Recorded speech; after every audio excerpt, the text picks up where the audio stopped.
Que a gente pode ir começando aqui, né? Já são 7h05, aquele horário que a gente sempre combina de esperar os 5 minutinhos. Acho que é uma sexta-feira, né, que foi a última vez que a gente se encontrou, e aí esse encontro vai, né, sempre na quarta, o próximo encontro. Mas hoje eu estou realmente muito emocionado assim com esse encontro, né? Porque a gente está finalizando esse ciclo que é o primeiro ciclo do parque, né? Uma grande empreitada que a gente topou fazer. Uh, Diante de muitas questões, né, muitas adversidades, assim, né, uma briga também institucional de fazer isso acontecer como um ciclo, com tanta gente de fora do estado, né, do Espírito Santo. Então a gente teve uma parte presencial, agora finalizando a nossa parte virtual, e realmente muito emocionado com tanta gente incrível que passou por aqui, com a oportunidade de fazer isso desse tamanho, né? E aí hoje, para além disso tudo, a gente tem o Jorge aqui, e é muito especial tê-lo aqui hoje encerrando nosso ciclo, porque o Jorge foi meu orientador na graduação, e eu considero que a minha formação, né, o meu trabalho profissional em arte, ele se inicia com o fim da graduação, assim. Claro, tem gente que trabalha antes disso, eu já trabalhava antes disso também, fazia já mediação, né, já era educador, mas considero que esse foi o turn point da minha carreira, né, assim, profissional, e o Jorge estava ali, e é uma pessoa que eu tenho como uma grande referência, né, na arte como profissional, mas também como pessoa, né, que ele é uma pessoa incrível. É, nem vou falar sobre o currículo dele, porque a gente já teve na divulgação, e acho que a fala dele por si só vai trazer isso para a gente, mas queria aqui publicamente agradecer a presença dele, ter topado, falar aqui com a gente hoje, dividir um pouco sobre a carreira dele, sobre a pesquisa dele, sobre os assuntos que interessam a ele. Então, Jorge, agora, enfim, finalmente a palavra é sua. Mais uma vez, muito obrigado por ter topado fechar esse ciclo com a gente hoje. Puxa, Natan, muito obrigado pelo convite, por essa apresentação também. O carinho é mútuo, como tu sabe. Natan foi meu primeiro orientando da vida, né? Aprendi também, nesse sentido, você também foi meu orientador. Também aprendi com você como que se orienta, como que se educa, né? Acho que isso deve ter sido em 2016, por aí, 2017. Na UERJ, no Rio, e então é com grande carinho também que eu cultivo esse reencontro nesse outro tempo de vínculo aqui para citar o Caetano. E muito feliz de estar aqui com vocês. Queria agradecer a todo mundo também da produção e todo mundo que participou para fazer esse encontro acontecer.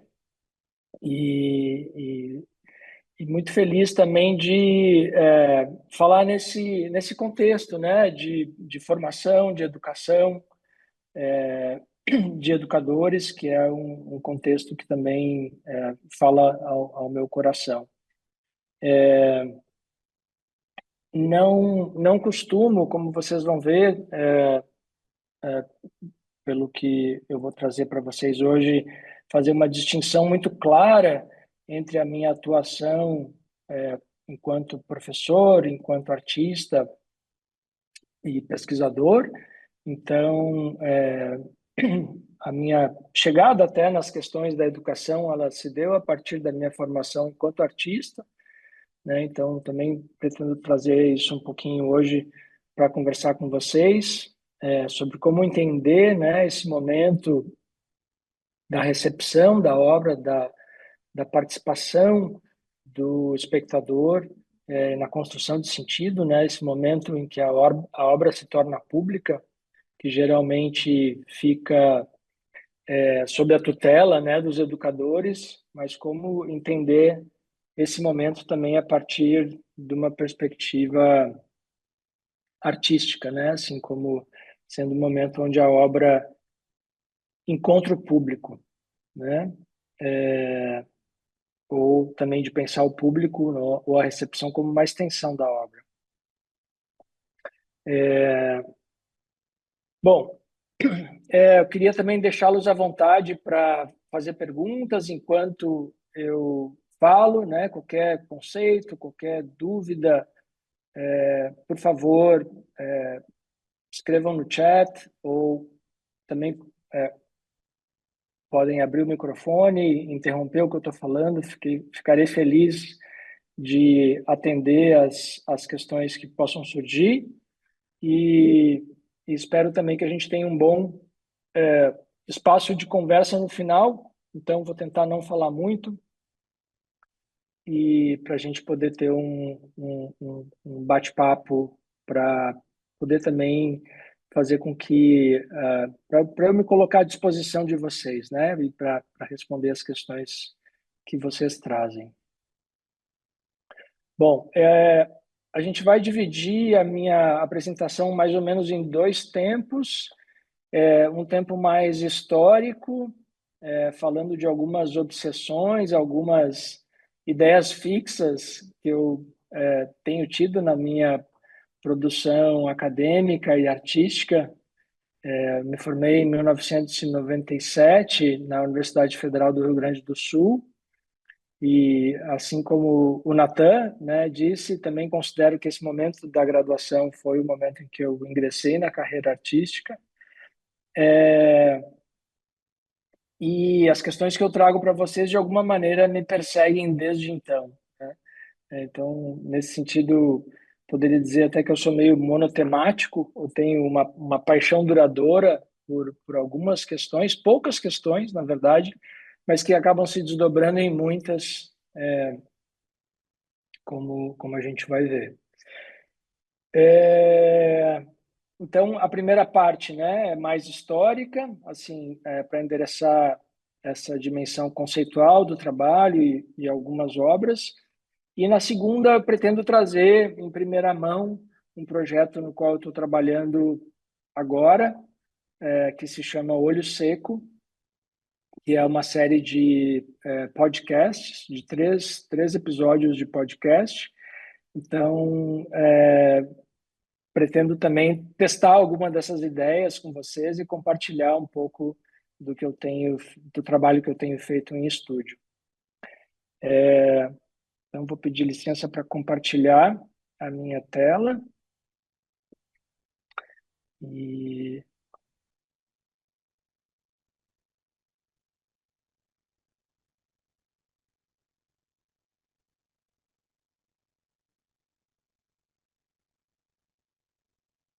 um pouquinho também eu vou tirar o meu casaco que acabou me dando calor agora.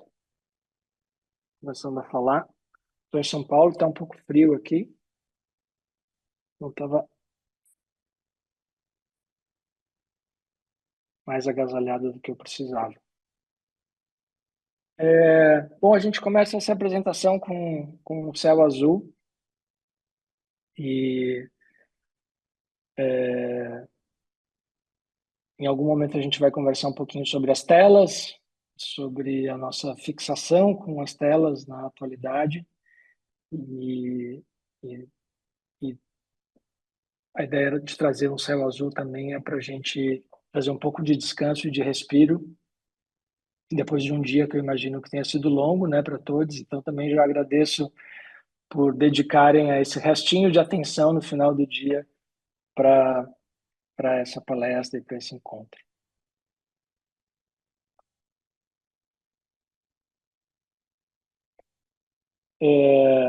Então, esse trabalho do Robert Smithson, de 1970, é uma das minhas obsessões, como eu falei, né? Assim, um trabalho que me acompanha desde o início dos meus estudos em arte, né? E, e uma dessas ideias fixas, né, que me persegue é a ideia do que a gente chama em arte de site-specific, né? Trabalhos site-specific são trabalhos tem esse nome um tanto pomposo, um tanto gringo, né? Em inglês a gente não costuma traduzi-lo para o português quando fala sobre esse tipo de obra. É uma denominação que surge no final da década de 60, início da década de 70 nos Estados Unidos, para definir trabalhos, obras de arte que de alguma maneira levam em consideração as especificidades de um determinado local na hora de serem concebidas, né? Então, esse artista, Robert Smithson, quando ele faz essa obra em 1970, essa obra é uma resposta ao lugar, né? E isso fica claro na maneira como ele articula essa obra teoricamente, conceitualmente, e nessa frase especificamente, que eu vou traduzir para vocês, né, ele diz que naquele ponto eu não tinha certeza de qual forma o meu trabalho de arte tomaria. Eu havia pensado em construir uma ilha com a ajuda de barcos e barcas, mas no final eu deixaria com que o lugar determinasse aquilo que eu iria construir, né? Então, na primeira parte desse texto que está sublinhado, a gente tem o artista que chega num determinado lugar já com uma ideia dada a priori, e na segunda parte, né, na segunda frase, a gente tem um movimento de renúncia a uma ideia, a essa ideia dada a priori, né, uma desistência, e essa desistência então cava um espaço novo, né, que permite que o lugar determine aquilo que vai ser construído, né? Então tem essa abertura, esse esculpir um espaço que a gente vai chamar hoje aqui que é um espaço de escuta, né? Então a gente faz uma mudança metodológica aí, né? Ocorre uma mudança metodológica no processo artístico que é da digamos, renúncia, né, de um protagonismo do artista na definição daquilo que vai acontecer para cavar um espaço que a gente pode dizer até, ou da criação de um estado colaborativo com o lugar, a ponto de deixá-lo determinar aquilo que vai acontecer. Então, é uma mudança metodológica e paradigmática bastante importante que acontece nessa época, né? E, e que, de alguma maneira, está fundada num movimento que a gente pode dizer que é um movimento de escuta, né? Então, Smithson, de alguma maneira, se coloca disponível para escutar aquilo que acontece no lugar, e é isso que ele escuta, a isso que ele escuta que ele responde, então, né? E que determina aquilo que seria construído. Então, eu trouxe também uma outra uma outra ênfase que a gente vai dar na palestra de hoje é essa relação entre paisagem e corpo. E aqui é um desenho, né, do nosso do nosso ouvido, né, e de como que a gente encontra essa forma. Eu achei muito interessante isso, né, essa que chama no desenho cochlea, essa forma espiralada, né, lá no final do nosso canal de escuta, que de alguma maneira também se assemelha a essa forma do spiral jet.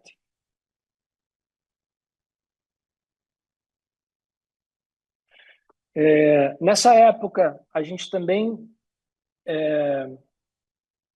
1970, né, essa sensibilidade ao lugar, ou esse que a gente pode chamar de uma consciência contextual, ela também se manifestava no Brasil, né, em trabalhos como o de Cildo Meirelles, e a gente pode praticar esse trabalho juntos, né? É um trabalho de instrução, que chama Estudo para Espaço, também tem a ver com escuta, e o texto diz: num lugar qualquer, fechar os olhos e estabelecer uma área delimitada pelos sons que os ouvidos possam alcançar.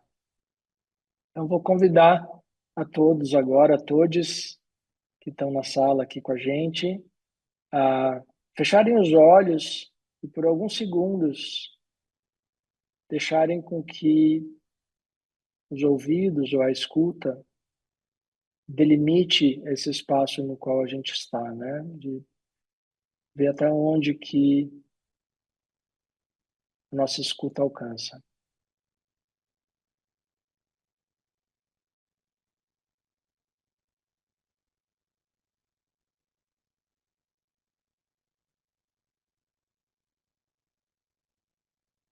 E aos pouquinhos vamos voltando. Reabrindo os olhos.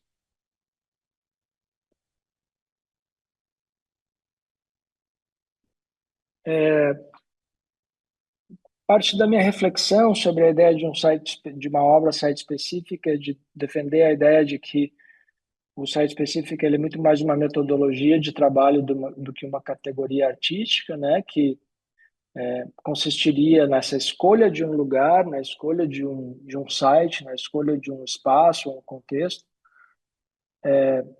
Logo em seguida viria esse movimento de escuta e mapeamento, né? Inspirado também pelo trabalho do Cildo Meirelles, do Estudo para Espaço. A identificação de um problema ou de uma questão, muitas vezes, né, que seja de relevância pública, e a organização, então, de uma fala, de uma resposta, e, por último, a documentação.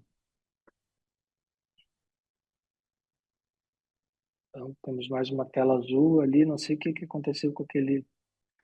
Tem um objeto voador não identificado, eu acho que foi o meu cursor que acabou criando alguma coisa ali no céu azul, mas só para a gente descansar um pouquinho o olhar.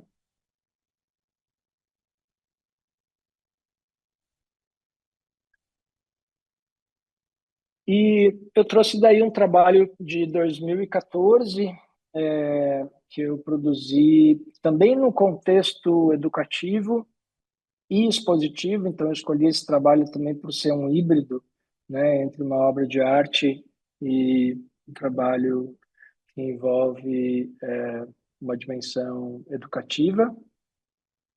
Agora que eu vi, vocês também conseguem fazer desenhos, né? No slide, por isso que agora surgiu um risquinho amarelo ali, que fez uma intervenção. Muito legal ter essa ferramenta.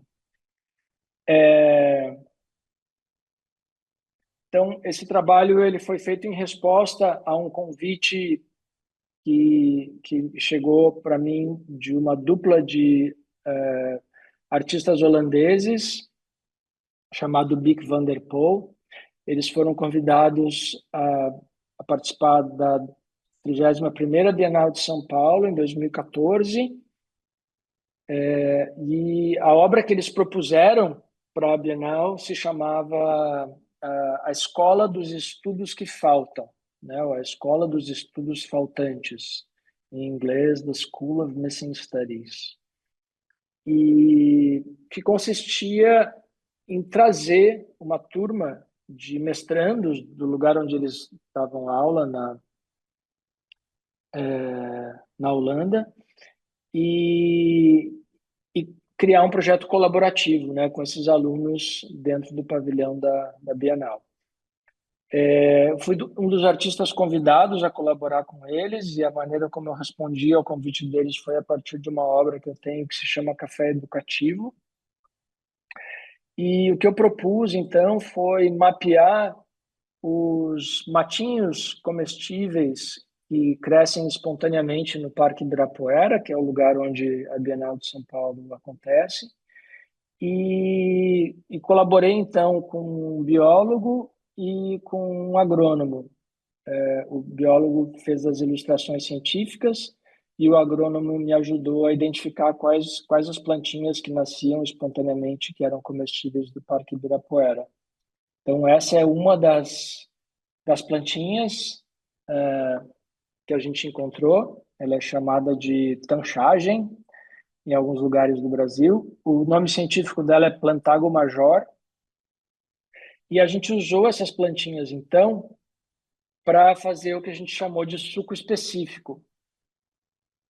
O suco específico ele era vendido no restaurante da Bienal e consistia numa vitamina feita de frutas e verdes, né? E nos interessava, então, essa abordagem do lugar a partir do sistema digestivo, né? Então, um assunto que começou a ser de interesse para mim na época, que foi a agroecologia e a agrofloresta, de pensar o alimento enquanto um mediador da relação sociedade-ambiente.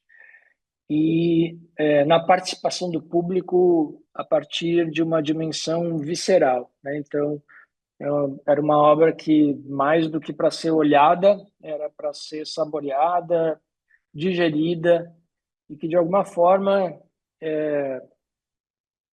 informava, né, esses corpos que consumiam essa bebida com algum ingrediente de uma especificidade local, né? Então,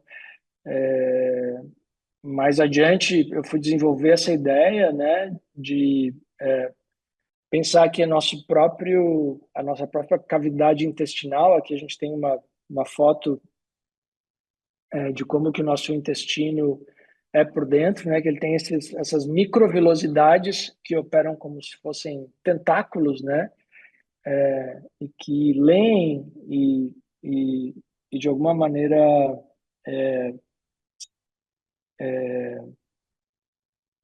saboreiam, né, os alimentos que são cultivados em um determinado local, né? De alguma maneira, esses alimentos também contam histórias e testemunham, né, processos que nos são informados a partir do nosso metabolismo. Então, esse é um artigo, né, que foi importante para mim na época, que justamente traz essa ideia, né, do alimento enquanto mediador da relação sociedade-ambiente.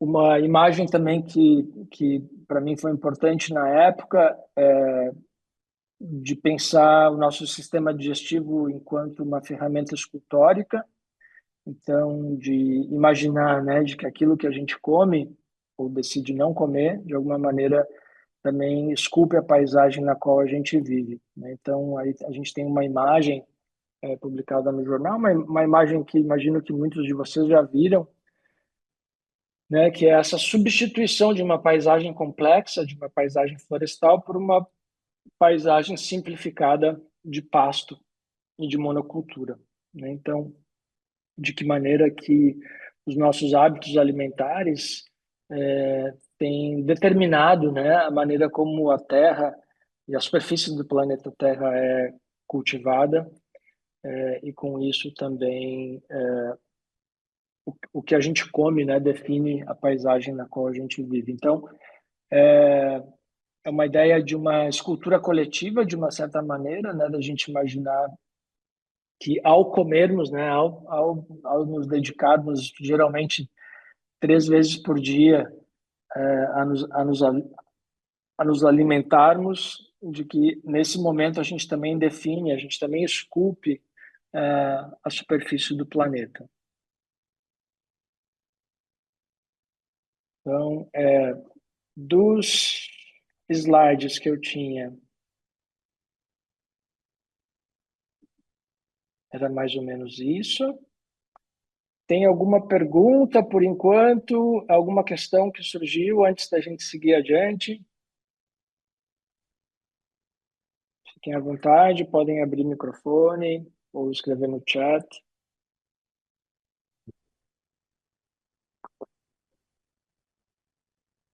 Jorge, consegue escutar? Sim, sim, Sim, escuto bem. eu estava lendo uma matéria recentemente muito interessante.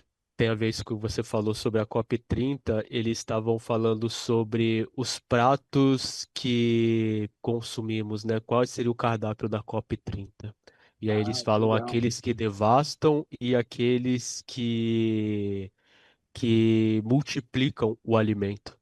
Eu achei muito interessante isso que você falou sobre a paisagem e a pastagem. Acho que tem uma similaridade, assim, um pouco do que você falou, que é justamente Uhum. isso, como que a agroecologia ela multiplica, né, essa biodiversidade e como existe alimentos que acaba devastando um pouco dessa Sim, diversidade sim. biológica que temos também. Só um comentário, mas achei que Puxa, tem a ver. muito legal, Edgar. Muito bacana a tua pergunta, porque justamente essa linha de pensamento que informou o meu trabalho na 32ª Bienal de São Paulo, onde eu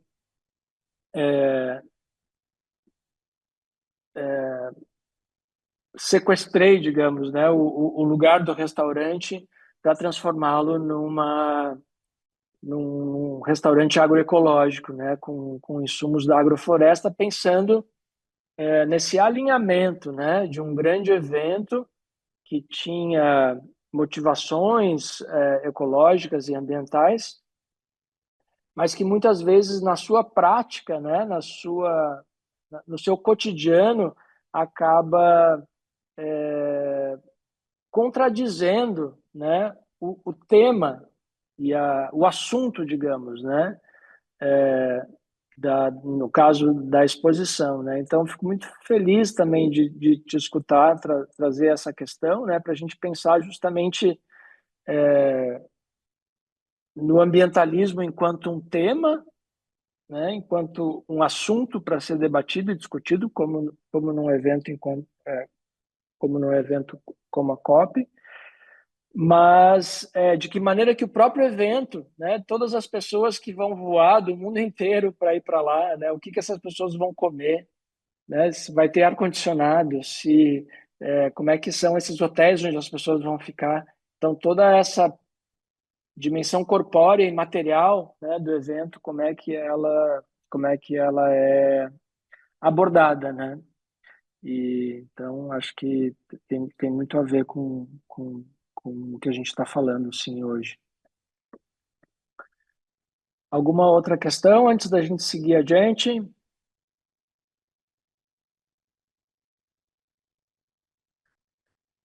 Tá, então a gente vai entrar na parte mais experimental da noite de hoje, né? Então essa parte inicial foi mais histórica e eu gostaria de compartilhar com vocês, então, em primeira mão, esse projeto no qual eu estou trabalhando, que se chama Olho Seco, e uma das imagens fundamentais, né, desse projeto é uma provocação para a gente pensar a relação do olho humano com o planeta Terra, usando essa metáfora, né, assim, de uma relação possível entre o globo ocular e o globo terrestre, e dos processos de ressecamento que tem acontecido nessas duas superfícies, né? Então, no campo da visão e do olho, hoje a gente já sabe que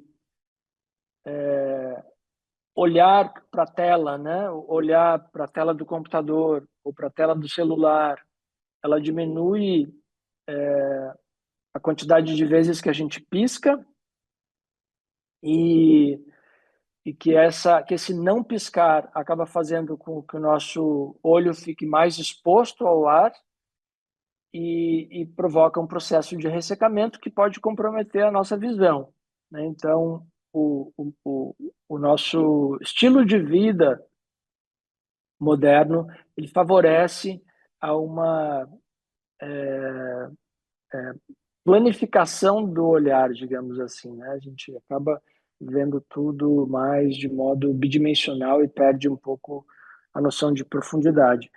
E, paralelo a isso, de modo muito curioso, né, algo similar tem acontecido com a superfície do planeta, né? Assim, a gente tem cerca de 33% do globo terrestre hoje está em processo de desertificação.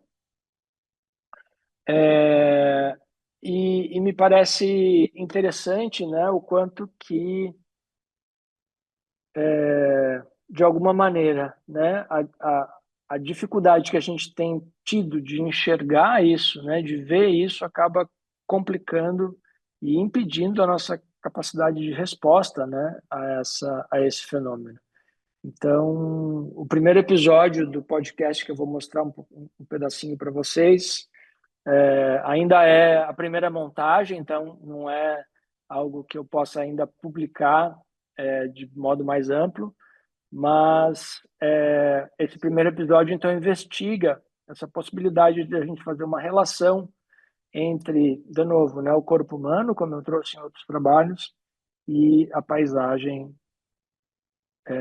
que nos cerca. Então, eu vou pedir licença aqui para compartilhar com vocês o áudio. E como o podcast nos provoca, também vai nos convidar a fazer esse movimento de escuta de olhos fechados. E daí, escutando o conteúdo, vocês vão entender por quê.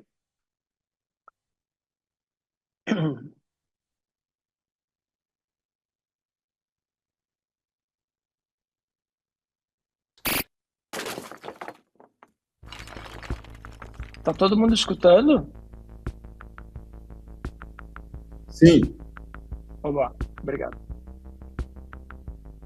Este projeto propõe uma investigação do olhar e dos modos como temos percebido o nosso planeta, os desafios ambientais mais recentes e a nossa habilidade de resposta.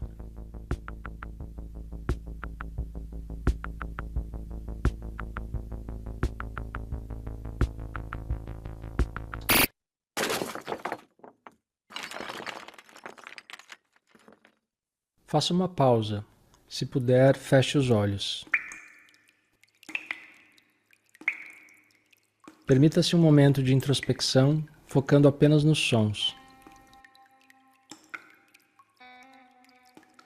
Nesse estado de repouso, acontece um fenômeno muito significativo. Quando fechamos os olhos, nossas pálpebras contribuem para a regeneração do véu de lágrimas que cobre o olho. O que parece apenas um reflexo é uma engrenagem das mais complexas.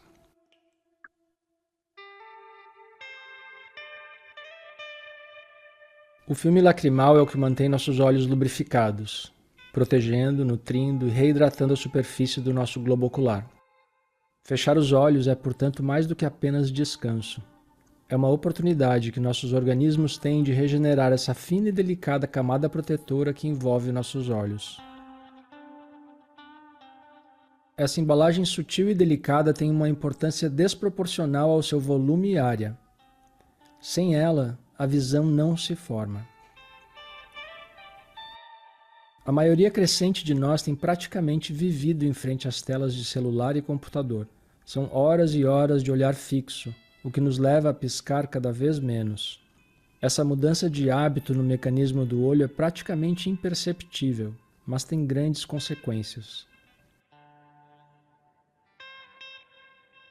Temos vivido uma pandemia silenciosa. A síndrome do olho seco.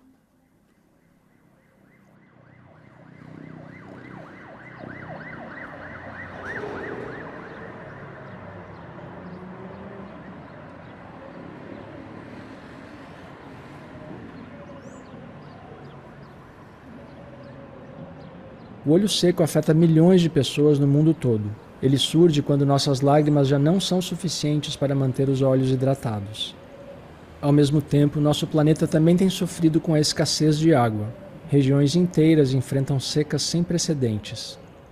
Nossos olhos são como um microcosmo dessa crise. E assim como a falta de umidade prejudica muitos ecossistemas, ela também compromete nossa visão. Tonight, the extreme heat is expanding east. It's hot. Really, really hot. É que o país está entrando na 9ª onda de calor do ano. La France va suffoquer dans les prochains jours. Está bien caluroso, en verdad. No parece que fuera invierno.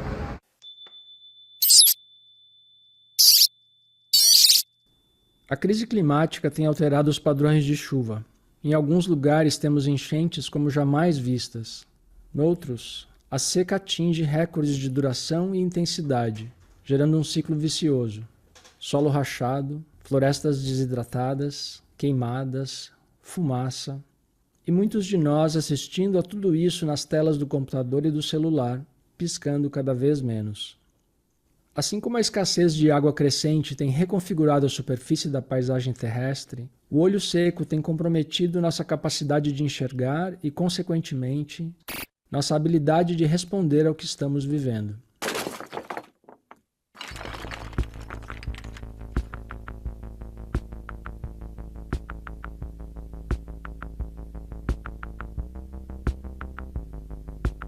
Bem-vindo ao Olho Seco. um espaço que conecta literatura, arte e a crise climática. Eu sou o Jorge, e nesse episódio vamos investigar os processos de desidratação do globo ocular e do globo terrestre.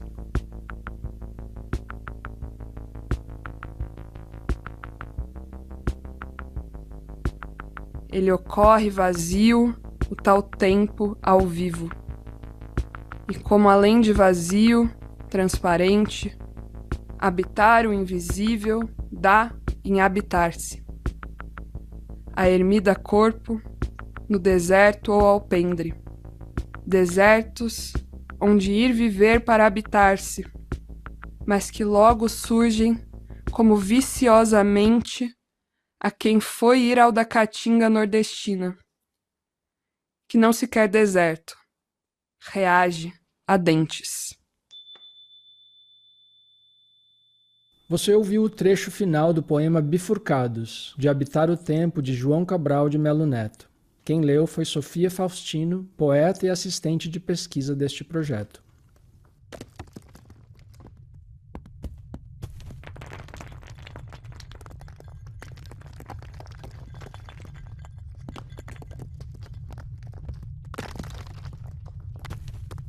Eu sou alguém que já sofreu com a síndrome do olho seco, uma coceira constante nos olhos que deixava eles vermelhos. Era desconfortável, às vezes até doloroso. Quem diagnosticou essa condição foi o meu irmão, Carlos, que é oftalmologista. Por conta dessa pesquisa, decidi retomar aquela conversa com ele. Mandei uma mensagem no WhatsApp, achando que ele iria me indicar alguém para falar sobre a síndrome. Carlos, tudo bem? Daí eu ia te perguntar se tu conhece alguém que é especialista em olho seco, que pudesse fazer uma entrevista com a gente. Teria alguém para indicar que seja especialista nessa área? Me conta. Obrigado, Carlão. Um abraço. Oi, Jorge. O que eu vou te falar um pouco sobre lágrima? O importante em relação ao olho seco é que existe também a qualidade da lágrima, né? Então,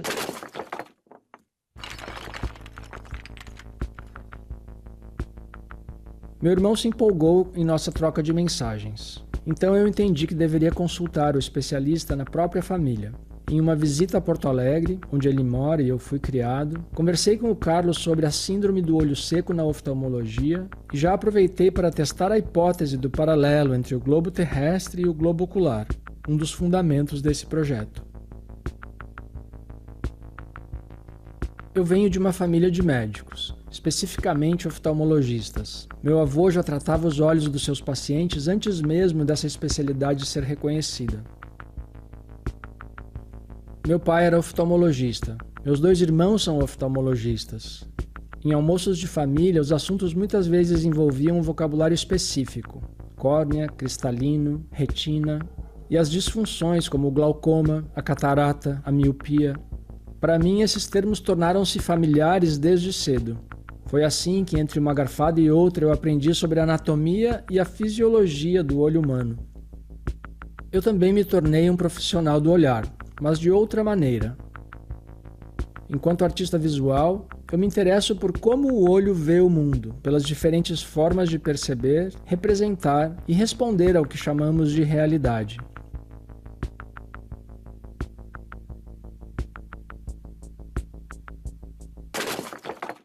Mas por enquanto vamos aprender com o Carlos os aspectos fisiológicos do olho.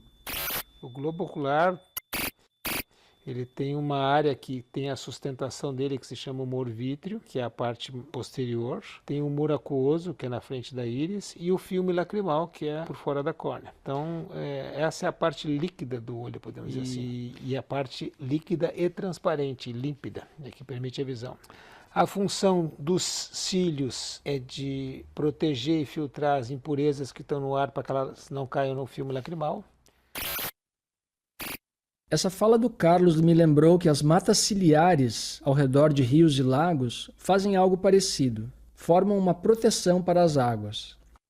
Os cílios e as matas ciliares, além de compartilharem o mesmo vocábulo, têm uma função em comum: proteger elementos aquosos que desempenham papéis importantes.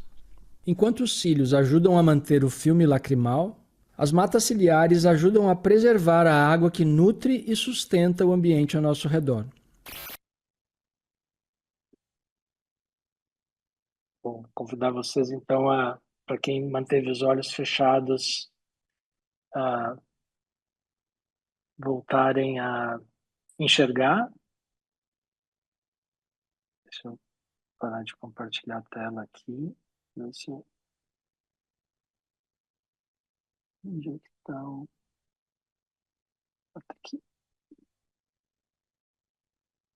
E, então, só antes da gente abrir para as perguntas, acho que tem algo importante, assim, né, que tem se tornado também uma grande questão para mim, enquanto artista plástico, enquanto educador, que é de buscar entender, né, qual o papel possível que o artista e o educador teriam na crise socioambiental que a gente tem vivido, né, no nosso planeta.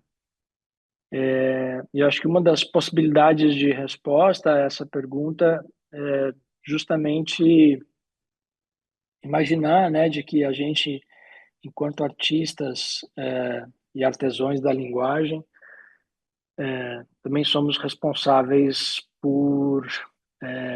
pela criação de imagem, né, pela criação de linguagem, pela criação de palavras que talvez possam fazer jus, né, à complexidade dos fenômenos que a gente tem presenciado, né, que muitas vezes ficam sem nome porque a linguagem tal como a gente a conhece, ela foi forjada, né, ela foi criada para descrever um mundo de progresso, um mundo de desenvolvimento, um mundo de expansão, né, e de recursos infinitos, né? Então, de alguma maneira,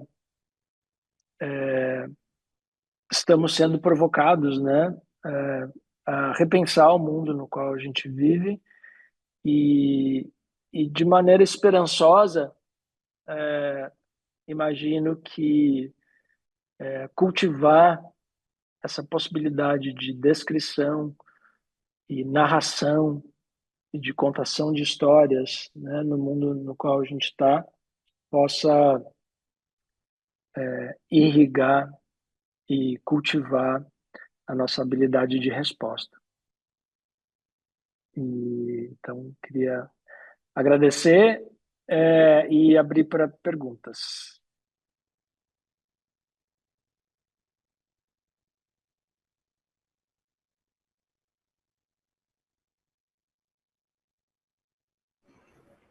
Vamos ver se a galera fala aqui. Estou aqui, mas estou esperando para ver se alguém se pronuncia. Tá, vamos dar uns minutinhos para o pessoal se organizar, abrir os olhos, respirar, tomar uma água. Boa noite. Eu posso fazer um comentário? Por favor.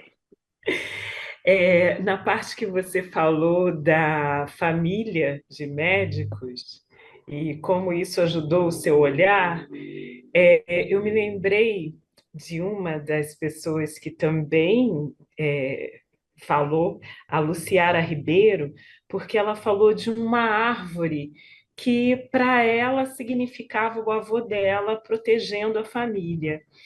E quando você falou da sua família, de pessoas que trabalham com os olhos, eu me lembrei dessa árvore.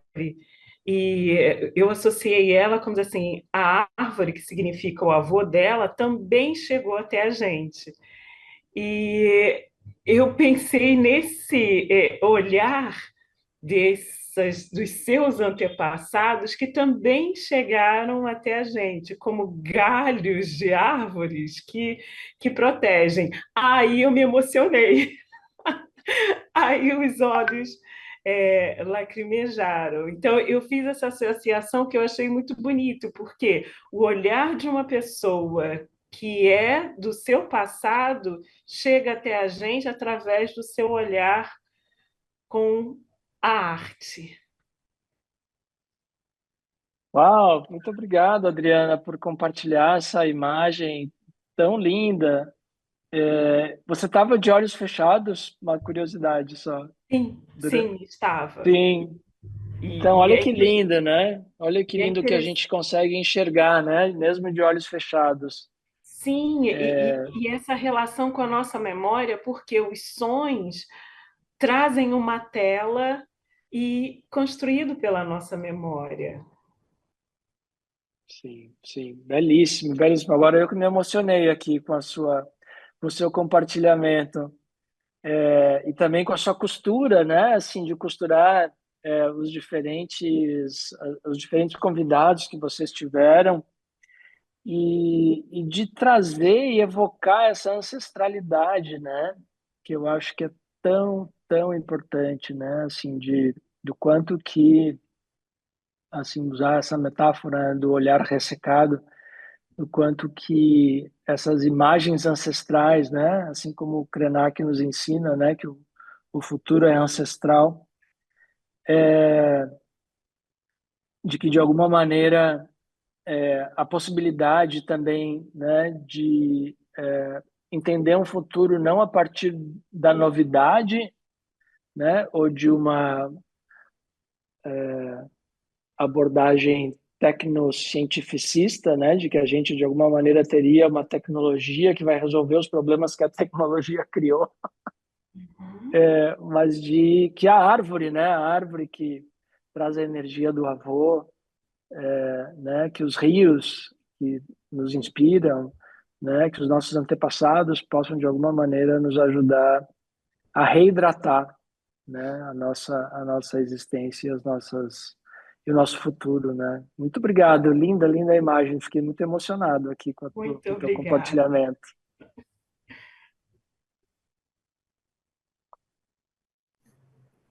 Quem mais quer contribuir, gente? Natan, eu quero, mas eu acho melhor você falar antes, porque eu tô com tanta questão assim na cabeça. Não, Acho, né? eu não tenho, por enquanto eu não tenho muita coisa para falar, mas aproveitando que a Adriana falou da coisa da família, só uma coisa engraçada, porque eu morei em Porto Alegre por quase 4 anos, e no primeiro bairro que eu morei, que era Boa Vista, toda vez que eu saía da minha rua, eu tinha que passar por um caminho que tinha uma clínica de oftalmo, que era Mena Barreto, e eu sempre pensava em você, mas falava, não, é óbvio que não, né? Tipo, e aí pode ser muito possível que seja alguém da sua família, né? Ainda mais naquele bairro. E a outra coisa muito engraçada, porque quando você propôs aqui agora a experimentação da obra do Cildo, eu fechei os olhos, né, e você falou para a gente imaginar, né, e ouvir até onde a gente conseguia, né, ouvir, claro, os sons, mas isso fazia com que a gente chegasse em algum lugar, né, com essa coisa da distância. Mas assim que eu fechei os olhos, eu também comecei a tentar imaginar, assim, foi uma coisa involuntária, eu fiquei imaginando até onde o meu ouvido iria. E aí eu imaginei sempre o espaço para os lados e para baixo, porque eu estou no apartamento, então para baixo. E aí foi a única coisa que eu imaginei, assim, não tinha outra coisa. E aí, de repente, foi no instante que eu imaginei isso, a minha vizinha de cima arrastou uma cadeira e me mostrou que o som também vinha de cima. Então, assim, eu não estava prevendo isso. Foi muito louco. Sim, então, que legal. Isso ampliou o horizonte, né, ainda mais. Só essas duas coisas. Mas depois eu trago outras coisas. Deixa a Raquel falar agora. Sim, sim. Não, assim, eu sou apaixonado por esse trabalho do Cildo, porque né, assim, é um trabalho de arte conceitual, né, extremamente, entre aspas, seco, né, assim, porque ele é uma frase num papel, e que nos provoca, né, a fazer uma ação, né,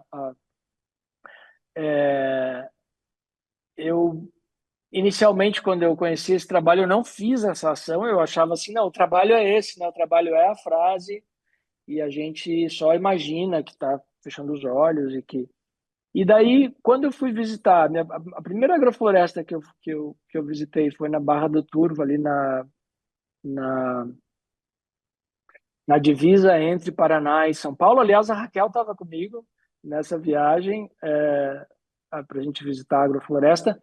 Uma das pessoas que a gente visitou propôs esse exercício. Agora a gente vai fechar os olhos e vamos escutar o que está ao nosso redor, né? Então, eu acho que tanto na agroecologia, né, nas questões ambientais, elas convidam a um rebaixamento do protagonismo da visão, né? E daí quando eu lembrei imediatamente, né, quando a gente fez esse exercício desse trabalho do Cildo, E ganha mais essa camada, né? Assim, com o Cildo de pensar em algo que é muito importante, né, na arte conceitual a partir de Duchamp, que é nesse olhar não retiniano, né? Então, de alguma maneira, ele nos convida a fechar os olhos, diminuir o protagonismo do olhar e criar novas imagens, né? Assim, que não estão disponíveis quando a gente está de olhos abertos. E achei lindo você, né, de alguma maneira adicionar mais essa camada, né, que é a vizinha de cima. Ela arrastou uma cadeira, foi isso? Isso, ela arrastou uma cadeira, tipo, no instante em que eu... Muito legal. E é muito legal você imaginar isso também, né? Porque como é que você sabe que era uma cadeira? Quer dizer, automaticamente já cria uma imagem de uma cadeira. Pode ter sido uma mesa, pode ter sido um brinquedo, pode ter sido um vaso, sei lá, né? Muito legal, adorei. Tem uma pergunta ali no chat, se você quiser Opa. ver, antes da Raquel para... Tá. Eu vou ler, então. Queria dizer que é ótimo estar na sua presença novamente, professor. Saudades da UERJ. Ó, Júlia esteve com a gente, então, na UERJ. Queria saber se a construção desse trabalho e dos outros, ouvindo o que você falou, também de como o seu papel na educação e artistas se confundem. Quando você os elabora, nesse processo de pesquisa, você pensa conscientemente nessa tradução, porque considero que não é uma definição, mas uma tentativa de tatear a essência da mensagem. Para o público é proposital. Porque sua pesquisa me fez pensar o tempo inteiro como as pessoas se viriam se relacionar de forma muito consciente. Não soava como se a obra surgisse depois da relação com o público. Interessante isso. Mas que ambos os pensamentos surgiram juntos. Obrigada novamente. Muito legal essa pergunta, Júlia. Muito obrigado. Acho que tem tudo a ver, assim, né? Que eu acho que a gente muitas vezes é ensinado, né, a pensar que primeiro vem a arte, né, primeiro vem o artista, daí o mediador e o educador viria a posteriori para tratar da recepção da obra, né? Então, confundir esses papéis, né, confundir esses momentos de alguma maneira operar dentro de uma chave que ela não é hierárquica, né, que não é o educador a serviço do artista, né, mas pensar nesse momento educativo, a gente pode chamar, né, como sendo constitutivo da obra, né, como sendo uma extensão da obra, e que não necessariamente vem depois da obra estar pronta, até porque quando a obra ela é apresentada, ela nem está pronta ainda, né? Tem algo de incompleto numa obra que não foi apresentada ao público, e muitas vezes a apresentação de uma obra, a exposição de uma obra, uma leitura contundente de uma obra muda o sentido da obra, né? Então, cria como que uma contracorrente que faz com que a gente revisite a obra com outros olhos, né? E isso pode acontecer, sei lá, décadas, inclusive, né, depois que o artista já faleceu. Duchamp, novamente, né, que nos brindou com essa imagem do olhar não retiniano, também falava do coeficiente artístico, né, de que é essa imagem de que aquilo que foi intencionado pelo artista nem sempre é o que o público vai fruir, né? De que muitas vezes é nessa diferença que permite também com que o público veja coisas numa obra que o artista não havia intencionado, né? Então existe essa assimetria, digamos, né, entre a obra e a sua apresentação, que favorecem os processos de tradução, né, que você traz na sua mensagem também, e que é um espaço criativo, né, porque ele é gerador. Então não se trata tanto de o quanto que a obra comunica uma determinada mensagem que já está fechada e embalada a priori, que seria o papel da comunicação, né, da publicidade e do jornalismo, né, que eu acho que é como comunicar algo de maneira eficiente, para justamente trabalhar nessas falhas da linguagem, né, nessas assimetrias, nessas diferenças de intenção, nessas especificidades, tanto do espaço e da situação na qual uma obra foi feita e como que ela é fruída, né? Então, muito bacana. Adorei a pergunta. Que legal também que a gente está aqui, né, celebrando a UERJ de alguma maneira hoje, né, com Natan, Júlia, e guardo muito carinho pela UERJ. Continuo também colaborando lá na pós-graduação.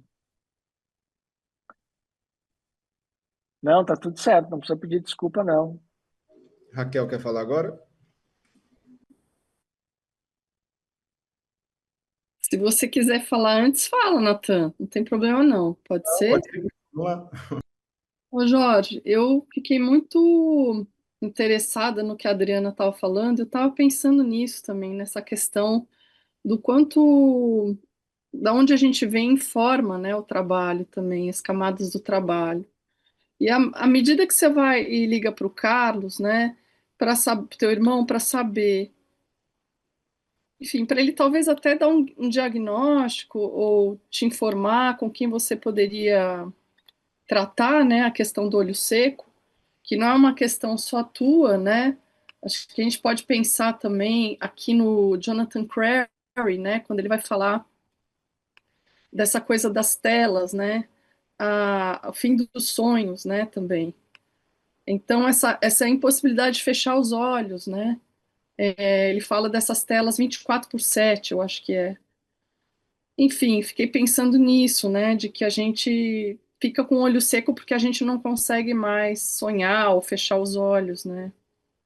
E aí eu vim para uma questão que toca na da Adriana, assim, que também tem a ver com o que você falou, né? Da ancestralidade, como que a tua família informa também essa relação dos olhos para a questão visual e aí a questão do áudio, né, da questão oral, porque você está, na verdade, falando por WhatsApp com ele. Então tem meio uma narração, né, uma narração de uma relação e de um diagnóstico médico, né. Aí, assim, nem é uma pergunta, mas eu fiquei pensando muito na Conceição Evaristo, um pouco em oposição, né, ao olho seco, né, mas a lágrima que ela fala, né, ela fala muito nos contos. Eu cheguei a fazer um curso com ela na época da pandemia, né? Era muito interessante as coisas que ela falava e a lágrima para ela tem muito a ver com a ancestralidade, né? Com a experiência das mulheres negras, da dor, das resistências e lugares de fala, autonomia, né? Então, ela tem um conto super interessante chamado Olhos d'Água, que eu acho que é um dos primeiros contos que ela publica, né? E é super interessante porque ela vai traçando uma relação, ela fala que ela não lembra dos olhos da mãe dela, a cor dos olhos da mãe dela. E ela vai narrando todo um tipo de vida super duro, né, que elas tiveram, que eles tiveram. E ela chega à conclusão que ela lembra das lágrimas, ela lembra de olhos d'água.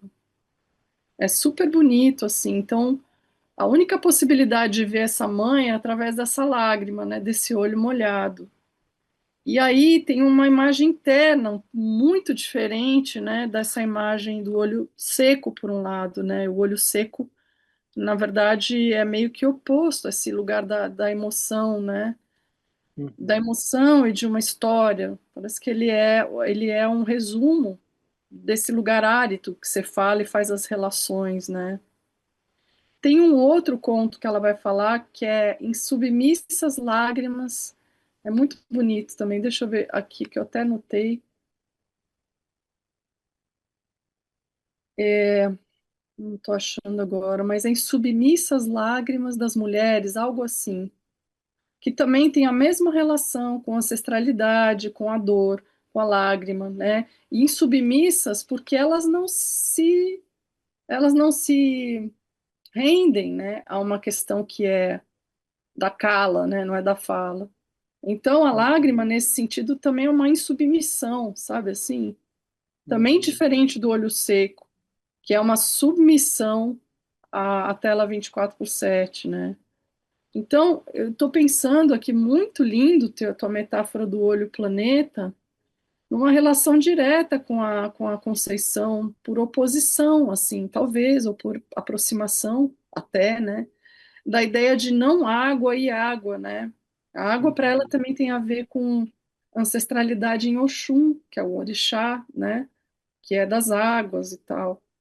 E tem um outro conto também que é muito interessante, que está no livro Histórias de Leves Enganos e Parecenças, em que ela narra um capítulo, ela narra sobre a história de Sabela.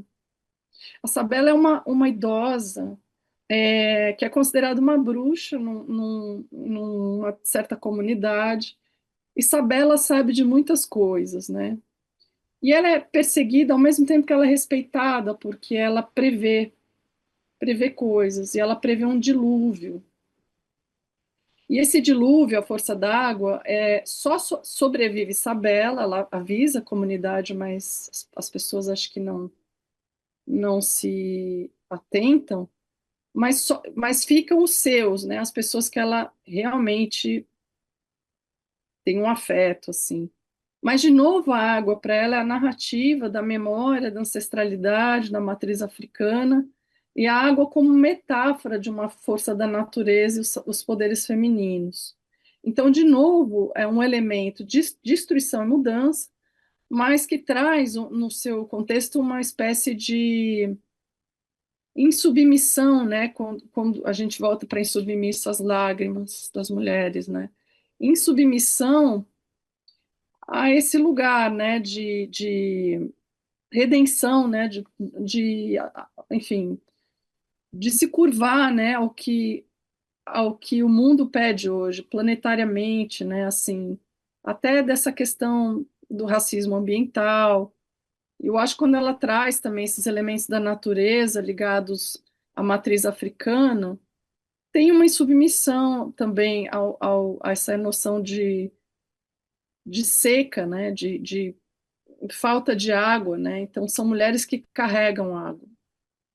É só isso, assim, eu acho que eu fiquei lembrando, acho que a questão, a conversa que você tem com o Carlos, né, ali, que é um diagnóstico, mas é também, ele está não vendo você, mas está falando, é uma oralidade, coisas que você talvez até já escutou, e como ali se consolida, né, essa seca, essa relação planetária que você vai tecendo, numa relação de uma escala afetiva e, ao mesmo tempo, experienciada no corpo.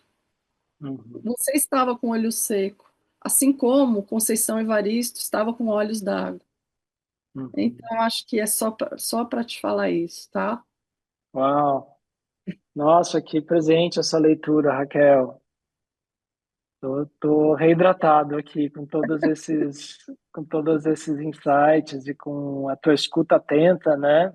Eu estava super nervoso antes dessa fala hoje, porque esse projeto é inédito e eu não sei o que esperar. Eu nunca fiz podcast na vida, assim.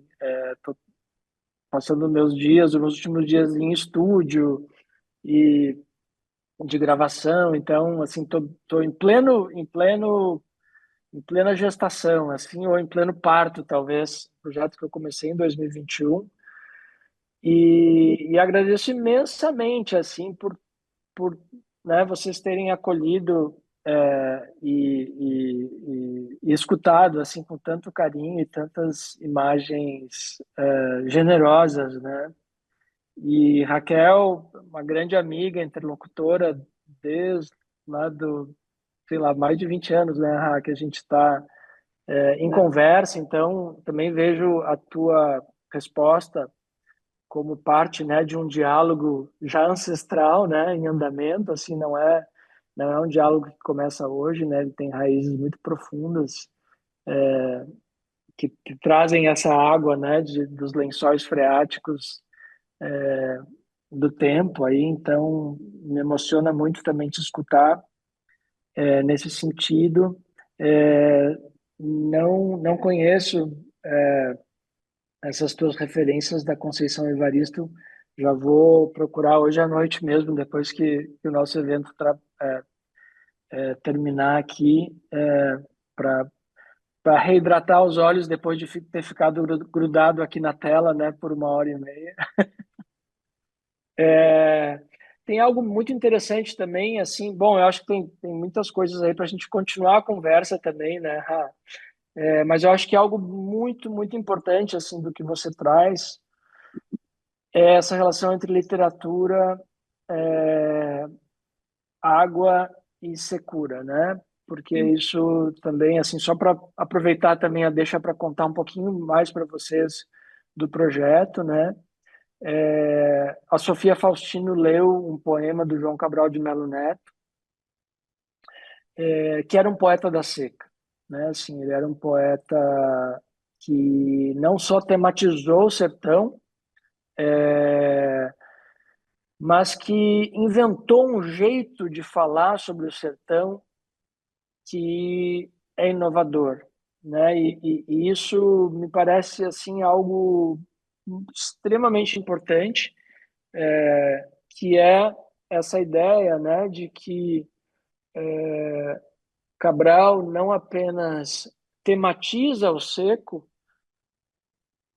mas de que a própria linguagem que ele usa para falar do seco é uma linguagem ressecada, é uma linguagem extremamente econômica, que opera por subtração e opera por enxugamento, né? Então tem essa coincidência entre método e estilo e tema que nos ensinam a olhar para o sertão de um modo que não é objetificante, mas ele é da ordem da experiência. Nossa, eu fico arrepiado só de pensar nisso, assim, porque é muito forte, assim, enquanto, né, operação artística e literária e poética. E o presente que tu nos traz, Raquel, que eu acho que é, assim, talvez a, a, a Conceição faça isso também de maneira aquosa, né? Assim, que é de alguma maneira forjar, né, esse modo de falar e de enxergar que não é por imagens, né? Assim, a literatura é a arte não retiniana, né? Não por acaso na arte conceitual tem tanto texto, né? Tem tanto preto no branco, né? O próprio trabalho que a gente viu do Cildo é texto sobre papel, né? De alguma maneira, né, me parece, isso é uma hipótese assim que né, tá nascendo agora aqui enquanto a gente conversa, talvez colocar a Conceição para conversar com o João Cabral possa ser muito bacana nesse sentido, né? Metodológico, elemental e trazendo aí, né, também assim aprendendo com a nossa ancestralidade artística, né? Assim essa aprendendo com os nossos antecessores, né? E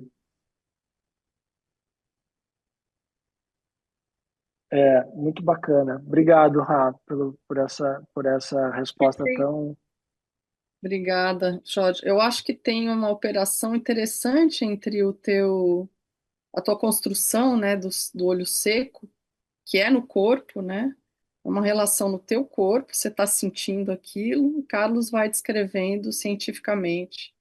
No caso da Conceição, os olhos d'água são também uma experiência no corpo, né, dessa mulher negra que parte para assim, que o que ocorre é o outro livro, né, Submissas Lágrimas, né?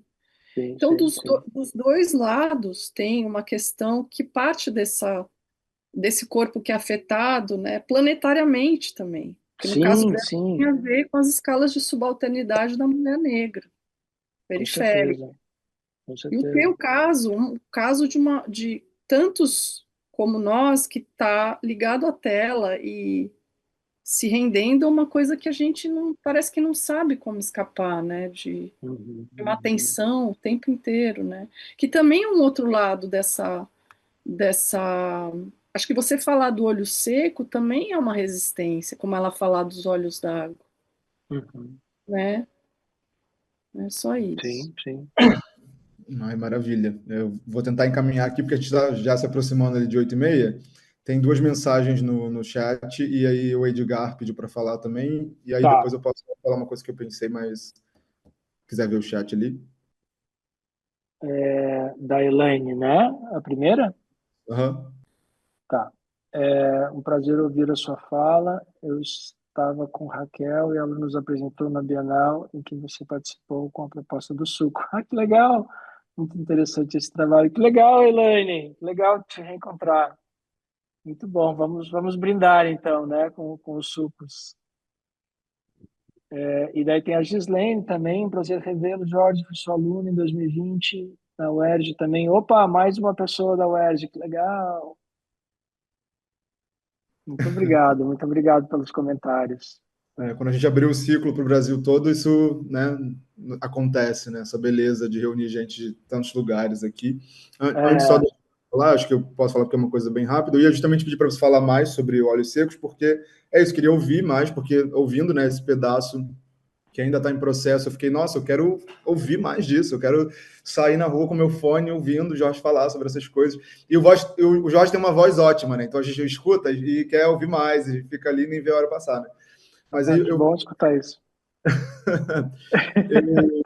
Enfim, eu estou terminando o doutorado, né? E a minha pesquisa tem a ver com arte, linguagem, língua. E eu fiquei pensando isso enquanto eu via, né? A ideia de olho seco, mas de como, por ser um podcast, a palavra é muito importante, né? E acho que as palavras estão sendo eleitas de forma muito correta, né? Quando você falou ali sobre a ideia de cílios, de matas ciliares, acho que essa poesia que se coloca, né? Que o trabalho de arte traz para a gente. Aí fiquei pensando nesses neologismos, nessas correspondências, e fiquei pensando, poxa, óleos secos, mas o método utilizado, por exemplo, da língua molhada, né? Porque a língua está, né, emocionada, está de alguma forma, a língua fica molhada no processo de digestão, de alimentação, mas também pensando no erótico dessa língua molhada, né? De que a fala tem muito disso, de que a educação tem muito desse lugar do eros, né, do aprendizado, e aí cria essa relação ainda, né, muito corporal, muito física, mas só para fazer esse comentário sobre de como eu acho que a palavra é muito importante nesse processo e que ela não define, né, como a Clarice Lispector falava que essa tradução, né, que essa criação não pode ser justamente uma tradução, não pode ser uma compreensão, mas um novo mistério, né? E acho que o podcast fez isso, assim, criou um novo mistério, enquanto você falava, esses mistérios iam se criando, porque não era definidor, né?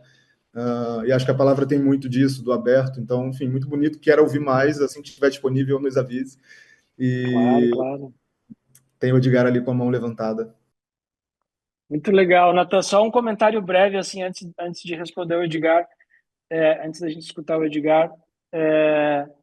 Em estúdio, quando a gente está gravando, o microfone pega tudo, né? E ele pega todo esse movimento da boca, assim,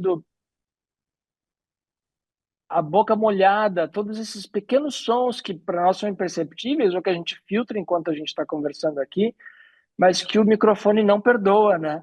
E isso tem que ser na edição, isso entre aspas é limpo, né? E a gente estava conversando sobre, poxa, mas será que a gente deve limpar, né? Essa língua molhada que fala do olho seco.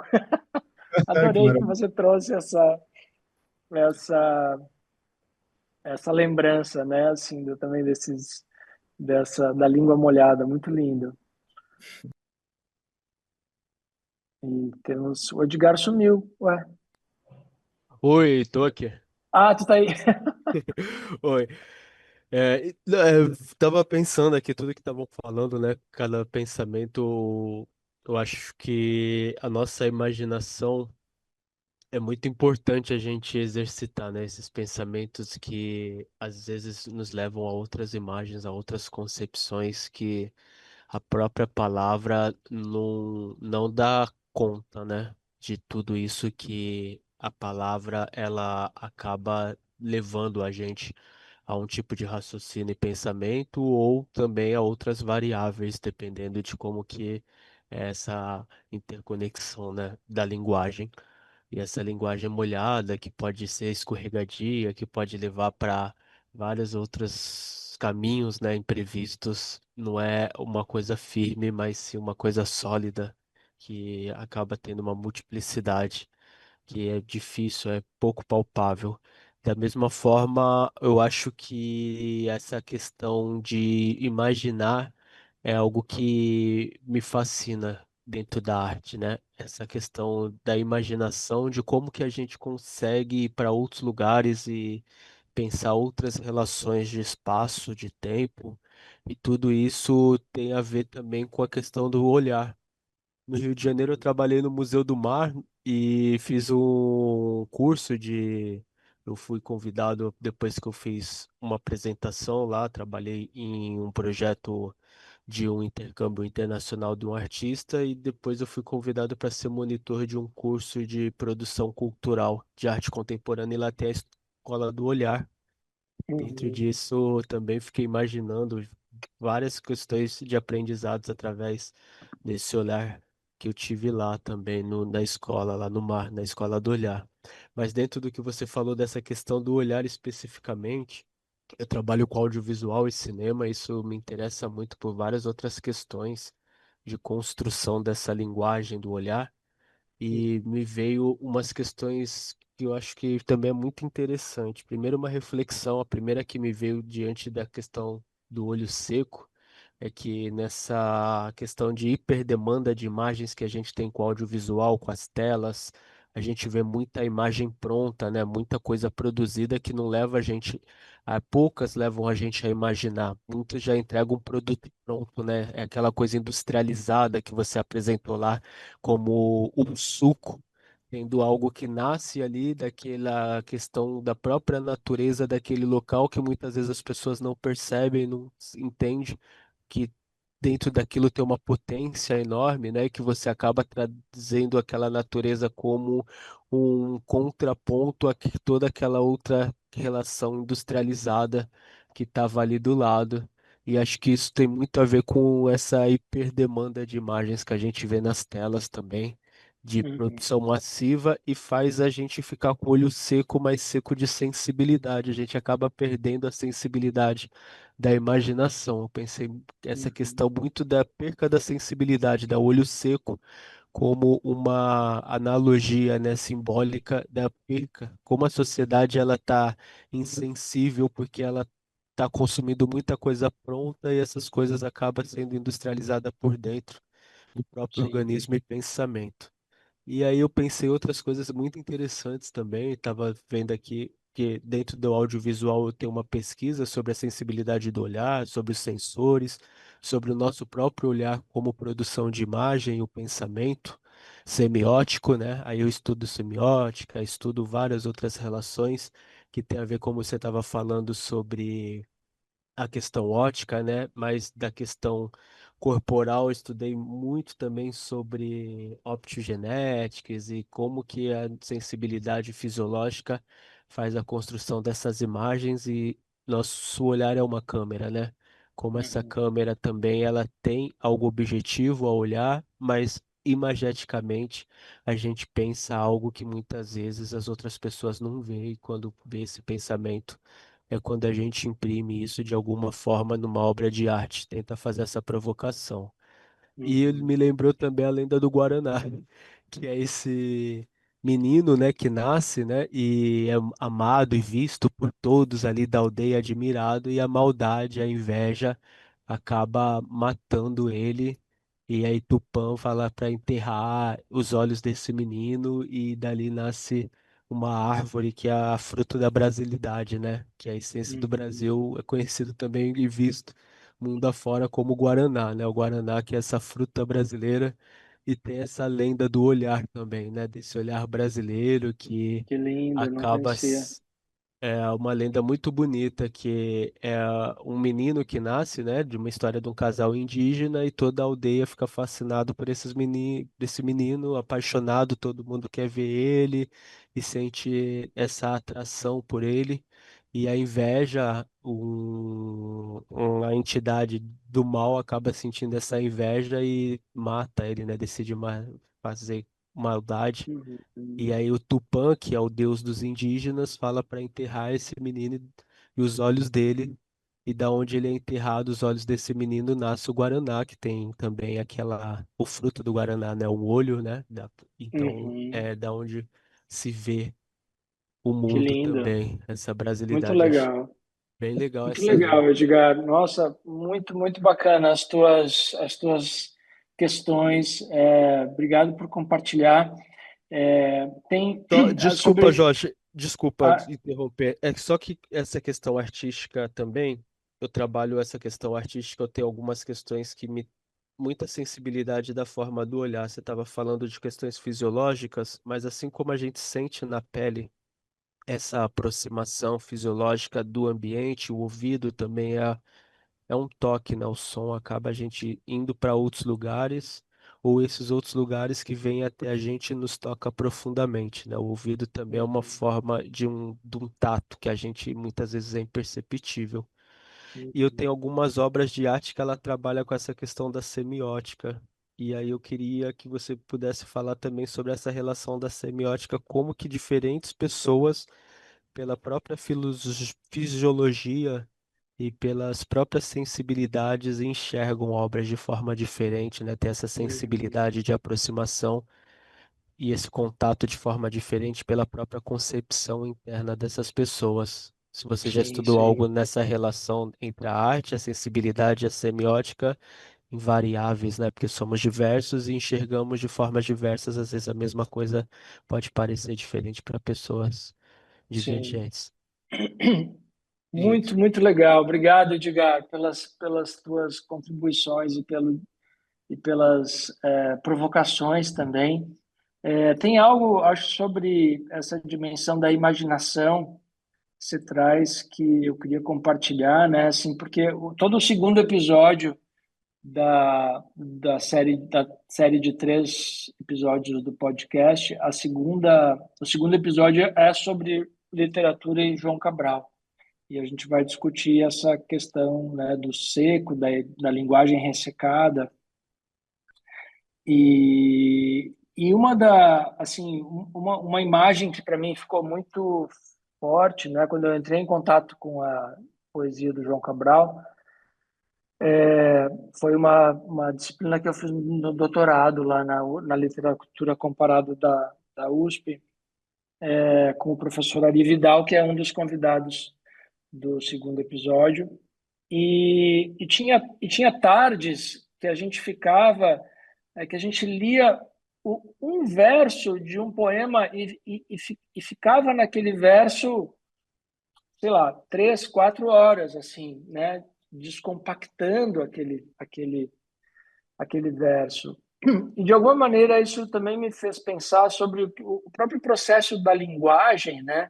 Ele é um processo de desidratação do real, né? Assim, que, de alguma maneira, todo o tempo, né? Toda a subtração envolvida na criação daquele poema para chegar naquela forma compacta, né? E, assim, e muito concisa e econômica que cabe numa página e que caberia daí ao leitor, né? Ou a um leitor generoso, de alguma maneira, reidratar, né, aquilo que foi compactado, né, ali naquela página.